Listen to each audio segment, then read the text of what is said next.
Air pollution. Air pollution. Air pollution. Air pollution. Air pollution. The air we breathe is changing, but so are we. Science holds the key to a cleaner future. Innovators, dreamers, problem solvers, this is their challenge. Welcome to Ecocombust, where the fight for clean energy begins. In our quest for a cleaner future, we've been exploring every possibility, from vegetable waste to algae, from used cooking oil to innovative new sources. Every drop of biofuel brings us one step closer to reducing pollution and building a greener tomorrow. This is our mission. This is our innovation. For this part of the project, we will be making a type of biofuel that is made from used cooking oil. Why have we chosen to use used cooking oil? Well, used cooking oil contains a high content of triglyceride from cooked vegetable fats and animal fats. This also includes from the cooking oil itself. First off, the transesterification process requires 6:1 ratio of alcohol to used cooking oil. Given we have 400 milliliters of our used cooking oil, we will now calculate the molecular weight of triglyceride in the oil. Next, find the number of mole of used cooking oil mass that is used. Then, the ethanol number of mole will be times 6 to match the 6:1 ratio. Lastly, the amount of sodium hydroxide used is 1% from the oil mass, which will give us 3.6 grams. For this part, which is the preparation and filtration, we first need to collect 500 ml of used cooking oil, then pour oil through the metal strainer. Next, allow oil to settle. This will make the water go down along with the impurities. And lastly, decant the oil. So next, we add 400 ml of oil into a beaker and warm it up to 60 degrees Celsius. For the catalyst, we add measured ethanol and lye into another beaker. Then stir continuously until lye is fully dissolved in ethanol. Now pour the prepared catalyst solution into the warm oil and stir continuously for 30 minutes to mix them. What will occur is transesterification reaction, which involves nucleophilic addition and elimination to form fatty acid ethyl ester, FAEE, and glycerol. After stirring, put aside the mixture for it to settle.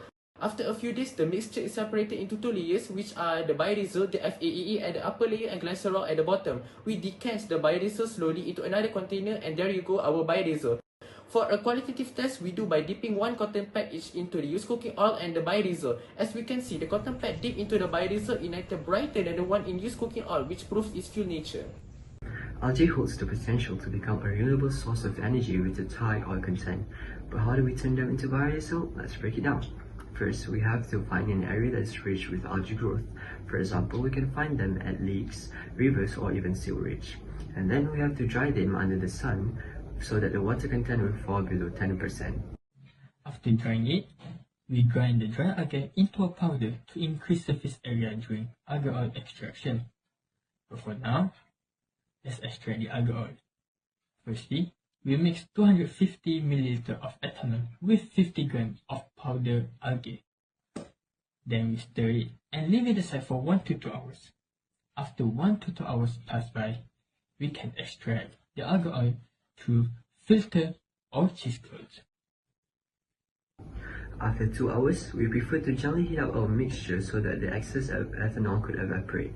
And then we use the ratio of 20% of algal oil volume for our ethanol and 1% of algal oil mass for our sodium hydroxide to mix in a different container. After the solid sodium hydroxide dissolves, we mix it with the algae oil to trigger the transesterification process.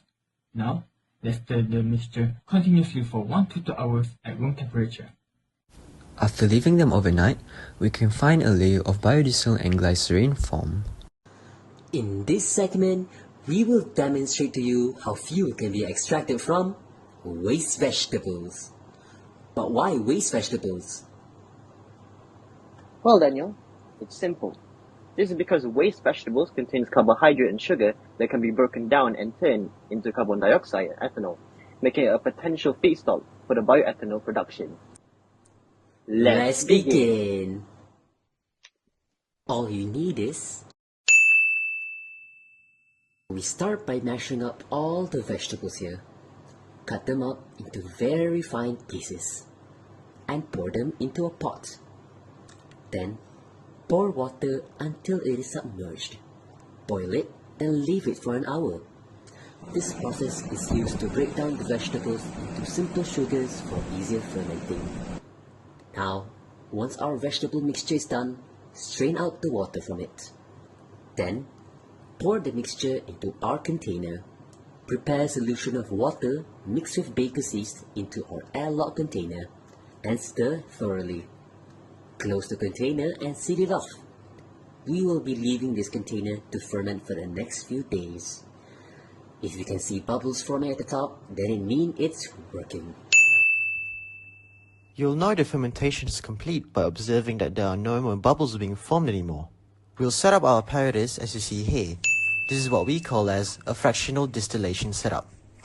Now, pour our fermented mixture into the boiling pot and seal it off tightly. Finally, heat up the mixture on low heat and watch the magic happen. The ethanol travels through the tubes, cools down, and drips into the collection jar. And voila! We have made our biofuel made solely from leftover vegetables. It's burning. Look, shadows.